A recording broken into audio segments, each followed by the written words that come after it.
अस्सलामुअलैकुम, वेलकम है आप सभी का इस नई वीडियो में। तो जैसे आप सभी जानते हैं कि JKSSB ने रिसेंटली लगभग 4 साल के बाद health and medical education department की 621 पोस्टर्स की रिक्रूटमेंट नोटिफिकेशन इशू करी, जिसकी अभी रजिस्ट्रेशन का प्रोसेस चला है। तो जिन बच्चों ने फॉर्म भरा है ठीक है, जिन्होंने नहीं भरा तो वो अभी 18 सितंबर तक अपना फॉर्म सबमिट कर सकते हैं। बात अगर करें हम सिलेबस की, उसको भी JKSSB ने रिसेंटली कुछ ही दिन पहले यहाँ पे इशू किया।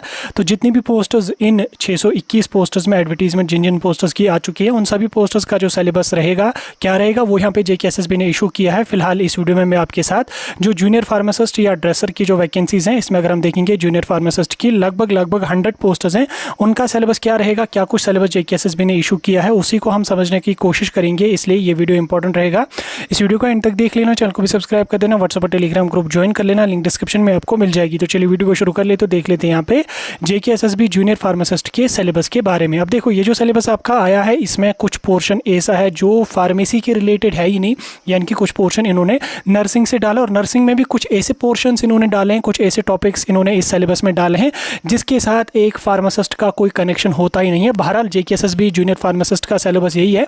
आप पिछले कई सालों की रिक्रूटमेंट उठा के देखेंगे, आपको यही सिलेबस वहाँ पे भी देखने को मिलेगा। लेकिन कुछ सिलेबस में ऐसे टॉपिक्स भी हैं जो बिल्कुल फार्मेसी के रिलेटेड है ही नहीं और फार्मासिस्ट का उनके साथ कोई कनेक्शन है ही नहीं। लेकिन इसमें कुछ ऐसा सिलेबस भी है जो फार्मेसी के फील्ड से हट गया, लेकिन चलो उसका तो भी एक्सेप्ट किया जा सकता है, क्योंकि जो फार्मासिस्ट है, जूनियर फार्मासिस्ट है, एटलीस्ट उसको उन चीज़ों के बारे में पता होना चाहिए। जैसे फर्स्ट एड है, कम्युनिटी नर्सिंग के कुछ टॉपिक्स डाले हैं तो वो ठीक है, लेकिन कुछ ऐसे होम नर्सिंग का जो इन्होंने पोर्शन डाला है उसका और फार्मासिस्ट का कोई कनेक्शन है नहीं। बहरहाल मैंने आपको पहले भी बोला, JKSSB की जितने भी जूनियर फार्मासिस्ट की रिक्रूटमेंट्स हुई हैं उनका सिलेबस यही है। पिछली कोई भी रिक्रूटमेंट उठा के देख लो, उसका सिलेबस यही है और इसी सिलेबस को आपको प्रिपेयर करना है और इसी सिलेबस से आपका पेपर यहाँ पे आ जाएगा। बाकी जो बच्चे यहाँ पे सिलेबस को रिवाइज करने की डिमांड कर रहे हैं, तो अगर JKSSB को सिलेबस रिवाइज करना होगा तो वो इसमें काफ़ी टाइम लगा लेंगे। जैसे आपने NT की पोस्ट्स में देखी, एलिजिबिलिटी को लेके जब थोड़ा मसला हुआ और JKSSB ने रिक्रूटमेंट को ही रुका दिया। बहरहाल फिर आपको अपनी मर्जी है।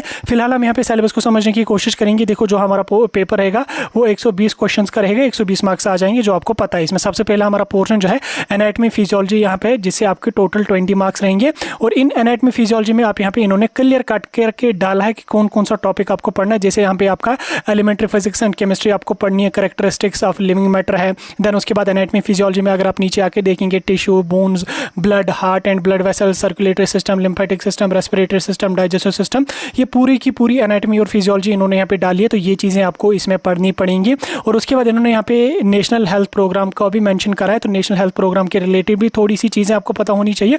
बाकी एनाटमी फिजियोलॉजी में आपको 20 क्वेश्चन यहाँ पे आ जाएंगे और यहाँ पे टॉपिक्स इन्होंने क्लियर करके डाले कि कौन कौन सा टॉपिक आपको पढ़ना है। अब इन टॉपिक्स को आपने उतना ज़्यादा डिटेल में पढ़ने की कोई ज़रूरत है नहीं, आपको जब वो इन्फॉर्मेशन चीज़ों के बारे में पता होनी चाहिए, क्योंकि 20 मार्क्स आपको एनाटमी फिजियोलॉजी से यहाँ पे आ जाएंगे। उसके बाद नेक्स्ट जो पोर्शन यहाँ पे इन्होंने सिलेबस में डाला है वो यहाँ पे है पब्लिक हेल्थ एंड हाइजीन। इसके 20 मार्क्स हैं, जिसमें आपका पब्लिक हेल्थ है और डिजीजेज है। अब देखो, ये जो पोर्शन आपका है, ये जो 20 मार्क्स है, ये GNM के फर्स्ट ईयर में है और उसके बाद जो BSc नर्सिंग का सेकंड ईयर है उसके सिलेबस में ये चीज़ें हैं। बहरहाल एक जूनियर फार्मासिस्ट को इन चीज़ों के बारे में पता होनी चाहिए। जैसे पब्लिक हेल्थ की अगर हम बात करेंगे, पब्लिक हेल्थ में इन्होंने यहाँ पे हिस्ट्री एंड डेवलपमेंट आपको पढ़नी है। पब्लिक हेल्थ की हिस्ट्री क्या है, डेवलपमेंट कैसे हुई। उसके बाद modern concept of public health आपको पढ़नी है और उसके अलावा कंप्रहेंसिव हेल्थ केयर आपको पढ़नी है। उसके बाद नेक्स्ट आपका यहाँ पे various health committees and their recommendations, health committee जितनी भी आई उनकी क्या क्या रिकमेंडेशंस रही हैं वो आपको पढ़नी है। 5 ईयर प्लान्स और उनकी प्रायोरिटीज़ क्या थी वो आपको पढ़नी है। उसके बाद allocation of our medical and health services, ये उतना ज़्यादा इंपॉर्टेंट मुझे नहीं लगता। कॉस्ट एनालिसिस आपको पढ़नी है। और उसके बाद health and family planning organisations जो नेशनल लेवल की हैं, स्टेट लेवल की हैं, डिस्ट्रिक्ट लेवल पे या ब्लॉक लेवल पे। और उसके बाद यहाँ पे प्राइमरी हेल्थ सेंटर के क्या फंक्शंस होते हैं, ये आपको यहाँ पे पढ़ने हैं। इसमें कुछ चीज़ें हैं जो आपने अपने B फार्मा या D फार्मा के सिलेबस में भी देखी होंगी और मैक्सिमम जो ये 20 मार्क्स हैं ये आपके GNM और उसके अलावा BSc नर्सिंग के सिलेबस से उठाई गई हैं।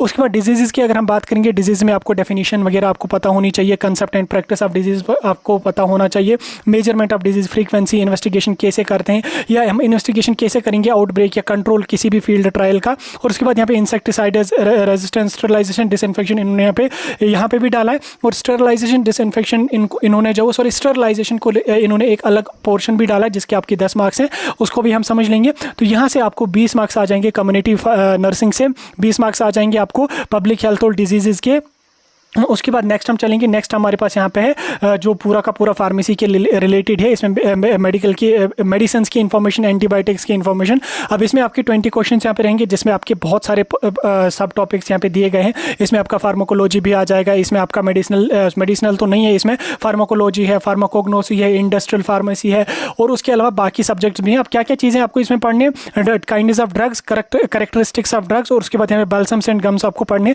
फार्मास्यूटिकल प्रोसेस एंड मेथड्स, ये आपका इंडस्ट्रियल फार्मेसी से टॉपिक है। उसके बाद यहाँ पे जो आप यहाँ पे देख सकते हैं, general direction on dispensing and weighing and measuring, ठीक, how prescription is written, prescription reading, doses को कैसे कैलकुलेट किया जाता है वो आपको पढ़ना है। उसके बाद formula for converting one scale to another scale. उसके बाद यहाँ पे एब्रीवेशन जो प्रिस्क्रिप्शन में यूज होते हैं वो आपको पढ़ने। तो ये वाला पोर्शन आपका प्रिस्क्रिप्शन के रिलेटेड रहेगा। दूसरा यहाँ पे आपका फार्मास्यूटिक्स वाला टॉपिक है, जिसमें आपको यहाँ पे डोजेस आपको पूछे गए हैं, pharmaceutical preparation of their pharmacopoeial preparation, और उसके बाद आपका यहाँ पे ड्रग इनकम्पेटेबिलिटी और उसकी टाइप्स, फिजिकल, केमिकल, फिजियोलॉजिकल और थेरेप्यूटिकल टाइप्स आपको यहाँ पे ड्रग इनकम्पेटेबिलिटी के पढ़ने। तो ड्रग इनकम्पेटेबिलिटी काफ़ी इंपॉर्टेंट है, ये आपको नर्सिंग के पोर्शन में भी है, नर्सिंग के सिलेबस में भी आपका है, और उसके अलावा आपका फार्मेसी के फील्ड में होता ही होता है। उसके बाद नेक्स्ट आपका यहाँ पे सपोजिटरीज है, आपको उनको कैसे प्रिपेयर किया जाता है, जैसे पैसरीज है, बगीज है, प्लास्टर्स है, तो इनके बारे में आपको पता होना चाहिए। नेक्स्ट यहाँ पे आपका है ऑइंटमेंट्स, स्प्रे सॉल्यूशंस, इनहेलेशंस। उसके बाद यहाँ पे जनरल रूल क्या है प्रिपरेशन ऑफ मिक्सचर्स का, तो ये चीज़ें आपको पढ़नी है। उसके बाद यहाँ पे ऑर्डिनरी बाजार मेडिसिन, जिनको OTC ड्रग्स कहा जाता है, ओवर द काउंटर ड्रग्स कहा जाता है, उनकी रिकॉग्नाइजेशन के बारे में आपको पता होनी चाहिए, और डोजेज और उनकी यूजेज। इसमें यूजुअली आपका ऑर्डिनरी बाजार मेडिसिन अगर पूछी गई तो उनके यूजेज या उनके डोजेज आपको पूछे जा सकते हैं। तो ये चीज़ें आपको यहाँ पे रहेंगी। ये सिलेबस काफ़ी वास्ट है, उतना भी ज़्यादा नहीं है, तो यहाँ से आपको 20 मार्क्स, आपको 20 क्वेश्चंस आपको यहाँ पे इस वाले सिलेबस से पूछे जाएंगे, ठीक। प्रिस्क्रिप्शन भी इसमें आपका आ जाएगा, फार्माकोलॉजी भी आ जाएगा, जिसमें काइंडनेस ऑफ ड्रग्स जो है इसमें आपका पूरा का पूरा आ जाएगा, और उसके बाद फार्मास्यूटिकल प्रोसेस और मेथड्स वगैरह जो भी है इंडस्ट्रियल फार्मेसी के हैं, बी फार्मा वालों को पता होगा। तो ये सारी चीज़ें आपको यहाँ पे इस वाले पोर्शन से रहेंगे। नेक्स्ट यहाँ पे आपका रिकॉर्ड कीपिंग वाला सिलेबस है। रिकॉर्ड कीपिंग से आपको 5 क्वेश्चन पूछे जाएंगे, 5 मार्क्स आ जाएंगे। इसमें आपका स्टोर रिकॉर्ड्स एंड प्रोसीजर्स, ये पूरा का पूरा थ्योरी है। इसके रिलेटेड अगर कोई क्वेश्चन पूछा भी जाएगा आपको, तो आपने इंटर्नशिप वगैरह करी होगी, तो उसमें आपने कुछ चीज़ें सीखी होंगी, तो ये आपका वही यहाँ पे है, ठीक। इसमें आपका क्लरिकल प्रोसीजर क्या है, गुड इनवर्ट सेक्शन का, तो ये आपको पता है कि जब मेडिसिन आती है हॉस्पिटल में, फिर उनको कैसे किया जाता है, देखा जाता है एक्सपायर तो नहीं है, बैच नंबर चेक किया जाता है, तो बाकी सारी चीज़ें जो है वो आपको इसी में आ जाएंगे। उसके बाद यहाँ पे आपका प्रोसीजर्स इन मेन स्टोर क्या रहता है, क्लासिफिकेशन एंड कोडिफिकेशन आपको पढ़नी है, कीपिंग ऑफ स्टॉक बुक्स, और उसके बाद यहाँ पे प्रिपरेशन ऑफ इंटेंडर्स आपको पढ़ने, मेथड्स ऑफ स्टोरिंग ड्रग्स। ये पूरा का पूरा आप लोग गूगल से निकाल सकते हो, तो बिल्कुल ईजी है ये आपको, ये किसी भी मेडिकल वाले बच्चे या किसी भी फार्मेसी वाले बच्चे को पता ऑलरेडी होता ही है। तो 5 क्वेश्चंस आपको यहाँ से पूछे जाएंगे। उसके बाद नेक्स्ट अगर हम चलेंगे, नेक्स्ट यहाँ पे आपका है फर्स्ट एड, ठीक। तो फर्स्ट एड के यहाँ पे आपको 15 मार्क्स हैं। फर्स्ट एड को लेके भी बहुत सारे बच्चे बोल रहे हैं कि फर्स्ट एड हमने अपने फार्मेसी के कोर्स में तो कहीं नहीं पढ़ा है। देखो फर्स्ट एड एक ऐसी चीज़ है, ये हर मेडिकल के बच्चे को पता होनी चाहिए, आप चाहे आप नर्सिंग फील्ड से हो, आप मेडिकल फील्ड से हो, पैरामेडिकल से हो, नर्सिंग से हो, या आप जो है वो फार्मेसी के फील्ड से हो, तो फर्स्ट एड के बारे में आपको पता होना चाहिए। तो फर्स्ट एड से आपको 15 क्वेश्चन पूछे जाएंगे, जिसमें आपका outline of first aid, structure and function of body आपको पूछे जाएंगे, बैंडेजेस के बारे में आपको पता होना चाहिए, कार्डियोपल्मोनरी रिसक्सेशन, आपको वॉन्ड्स है, हेमरेज है, शॉक है, इलेक्ट्रिक शॉक है, और उसके बाद आपका यहाँ पे फ्रैक्चर वगैरह के बारे में पता होना चाहिए, पॉइजनिंग, फूड पॉइजनिंग वगैरह। तो अगर किसी पेशेंट को ये चीज़ें होती हैं तो उनको फर्स्ट एड क्या देना है, यूजुअली अगर आपको फर्स्ट एड का पता होगा, first aid usually almost maximum में जो वो मैक्सिमम कंडीशंस में फर्स्ट एड ऑलमोस्ट सेम होता है। बाकी उन्होंने यहाँ पे सब टॉपिक्स में डिवाइड करके आसान करके दिया है कि आपको किस किस का फर्स्ट एड यहाँ पे पढ़ना है। और उसके बाद यहाँ पे कुछ कॉमन कंडीशंस भी इन्होंने डाली, जैसे foreign body in ear, eye and nose, cramps है, फ्रॉस्ट बाइट है, बाइट्स एंड स्टिंग्स है, उसके बाद स्नेक बाइट, डॉग बाइट है। तो इनका आपको प्रोसेस जो है ऑलमोस्ट 90% आपको सेम ही होगा इनका, तो ये आपको पढ़नी है। ट्रांसपोर्ट ऑफ इंजर्ड पर्सन, और उसके बाद यहाँ पे कॉमन मेडिसिन कौन फर्स्ट एड में यूज़ होती हैं, तो ये सारी चीज़ें आपको फर्स्ट एड की पढ़नी है। तो यहाँ से आपको 15 क्वेश्चन आ जाएंगे। तो ये हर मेडिकल के बच्चे को पता होना चाहिए फर्स्ट एड के बारे में।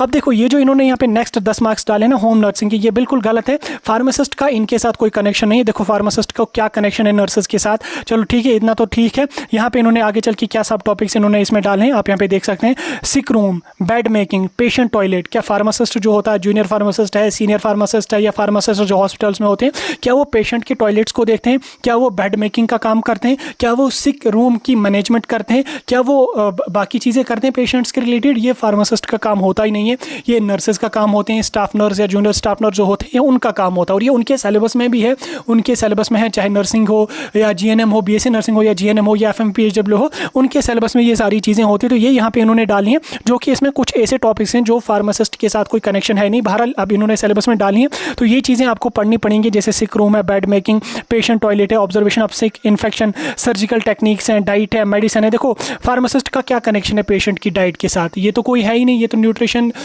डिपार्टमेंट के जो होते हैं ये उनका काम होते हैं, बाकी फिर नर्सेज का काम होता है। उसके बाद बैंडेज है, चलो ठीक है, ये तो ठीक है, ये तो पढ़ लेगा फार्मासिस्ट।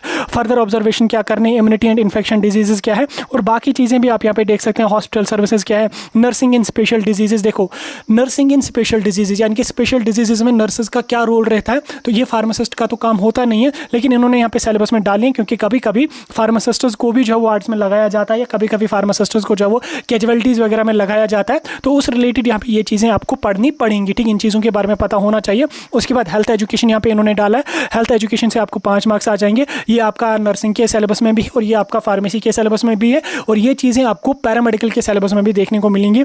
इसमें आपको क्या क्या सब टॉपिक्स इन्होंने दिए हैं, हेल्थ एजुकेशन की क्या प्रिंसिपल्स होते हैं, क्या एथिक्स होते हैं, हिस्ट्री क्या रही हेल्थ एजुकेशन की, डेवलपमेंट कैसी हुई उनकी, और various methods of health education, ये सारी चीज़ें आपको इसी में पढ़ने, तो 5 मार्क्स आपको यहाँ से बनेंगे। उसके बाद नेक्स्ट आपका यहाँ पे स्टरलाइजेशन एंड डिसइंफेक्शन है, तो ये आपको पढ़ने, और इसके साथ साथ उन्होंने यहाँ पे क्लियर कट करके डाला कि स्टरलाइजेशन डिसइंफेक्शन आपको किस किस का पढ़ना है। जैसे इन्होंने यहाँ पे स्टरलाइजेशन ऑफ सिरिंजेस आपको बोली है, गिलासवेयर, और उसके बाद एपरेट्स वगैरह जो है जो हॉस्पिटल्स में यूज़ होते हैं उनके आपको यहाँ पे पढ़ना है कि उनकी स्टरलाइजेशन कैसे की जाती है, कौन कौन से मेथड्स होते हैं। और उसके बाद यहाँ पे डिस्पोजल ऑफ कंटामिनेटेड मीडिया। ठीक, हालांकि ये काम नर्सेज का होता है या बाकी स्टाफ का होता है, लेकिन ये चीज़ें एक फार्मासिस्ट को भी पता होनी चाहिए। तो 10 मार्क्स आपको यहाँ पे इस छोटे से टॉपिक से आपको पूछे जाएंगे, काफ़ी इंपॉर्टेंट है, इस पर अच्छी खासी पकड़ आप बना के रख लेना।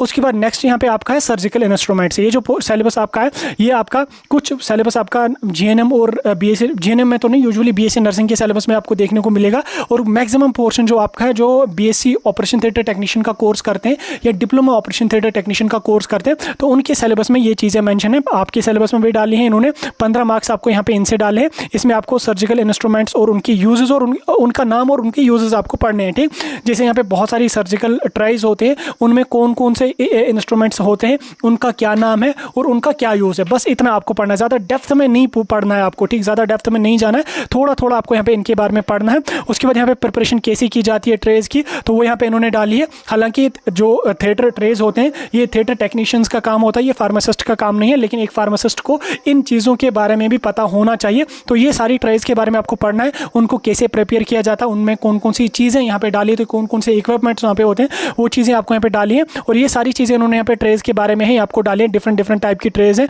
इन सभी को आपको पढ़ना है। इनको आप गूगल से निकाल सकते हैं, कोई ज़्यादा डेप्थ में जाने की जरूरत नहीं, ऊपर से थोड़ी थोड़ी इन्फॉर्मेशन पता होनी चाहिए, हो जाएगा आपका। उसके बाद नेक्स्ट यहाँ पे इन्होंने इसी में एक सब टॉपिक और डाला है, वो क्या है, preparation of patient for operation, pre and post operative patient care. ठीक, ये तो फार्मासिस्ट का काम नहीं है, ये नर्सेज का काम होता है, थिएटर टेक्नीशियंस का काम होता है, लेकिन एक फार्मासिस्ट को भी इन चीज़ों के बारे में पता होना चाहिए। ठीक, तो इसमें पेशेंट को कैसे प्रिपेयर किया जाता है ऑपरेशन के लिए, ऑपरेशन करने से पहले, सर्जरी से पहले पेशेंट की केयर कैसे की जाती है, और पोस्ट सर्जरी यानी कि सर्जरी के बाद पेशेंट की क्या क्या केयर करनी होती है, वो चीज़ें आपको यहाँ पे पढ़नी है। ये काम यूजुअली थिएटर टेक्नीशियंस का होता है या जो थिएटर नर्सेज होते हैं उनका काम होता है। तो प्री ऑपरेटिव कंसिडरेशंस में उन्होंने यहाँ पे सब टॉपिक भी डाला कि आपको क्या क्या साइकोलॉजिकल सपोर्ट साइकोलॉजिकल सपोर्ट होता है सर्जिकल पेशेंट, यानी कि उसको हमने साइकोलॉजिकल सपोर्ट देनी है कि ये है वो है, ऐसा वैसा कोई डिफिकल्ट काम नहीं है, तुम जल्दी रिकवर वगैरह हो जाओगे। तो ये यूजुअली डॉक्टर्स और नर्सेज करते हैं, ये चीज़ें आपको पढ़नी है। उसके बाद यहाँ पे protection of patient in surgery. ठीक, पेशेंट को जब वो सर्जरी के दौरान किस तरह से प्रोटेक्ट किया जाता है, तो वो चीज़ें आपको पढ़नी है। उसके बाद आप यहाँ पे नीचे आके देख सकते हैं सेफ्टी ऑफ मेडिकल असिस्टेंट और फार्मासिस्ट इन ऑपरेशन थिएटर। ठीक, मेडिकल असिस्टेंट्स या जो थिएटर टेक्नीशियंस मेडिकल असिस्टेंट या फार्मासिस्ट जो होते हैं उनके की सेफ्टी, उनको कैसे अपनी सेफ्टी रखनी है थिएटर में, तो वो आपको यहाँ पे पढ़नी है। तो ये यूजुअली अगर हम फार्मेसी की फील्ड में देखेंगे, जो मेडिकल असिस्टेंट्स होते हैं इनको थिएटर्स वगैरह में भेजा जाता है। तो इनको जब वो ऑपरेशन थिएटर्स वगैरह में भेजा जाता है एज अ मेडिकल असिस्टेंट, क्योंकि ये एज अ ड्रेसर ही काम करते हैं। तो ये चीज़ें आपको यहाँ पे इसमें भी पढ़नी पड़ेंगी। ठीक, तो ये था आपका फार्मासिस्ट का सिलेबस, जो मैंने आपको ऑलमोस्ट पूरा डिकोड करके समझाने की कोशिश करी। अगर कोई डाउट होगा कमेंट्स में पूछ सकते हैं।